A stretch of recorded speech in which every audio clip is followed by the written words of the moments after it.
In this video, I'm going to show you how to import an Excel file on Monday.com. So on my screen, you can see I am right here in the particular board where I wanted to import any data that I have.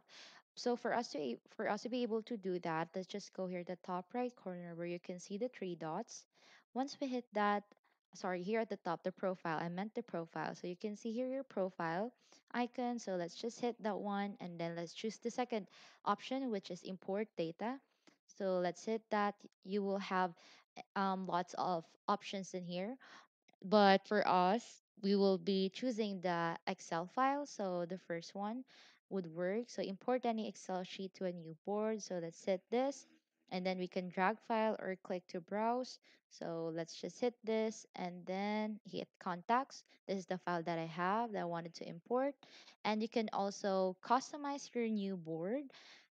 Since we will be importing a data, um, we will be directing to a new board, a fresh new board. And we can customize that one, or you could just upload file again. So let's just customize our new board.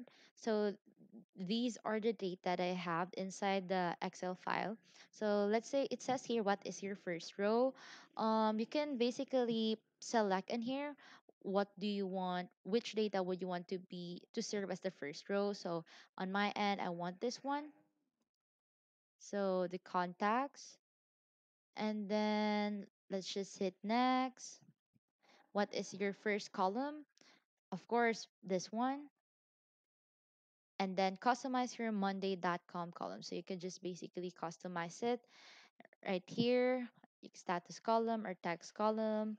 But on my end, I will just simply create board because it's kind of easy for me to customize my board once it is already created on monday.com. So let's just hit create board. Let's just wait it to load. And it is already created now. So you could just basically drag it on which particular order do you want, and also you can change the name and also the status. And that's about it. That's how you import an Excel file on monday.com. If you have any questions, please let me know down in the comments below and I'll do my best to help you out.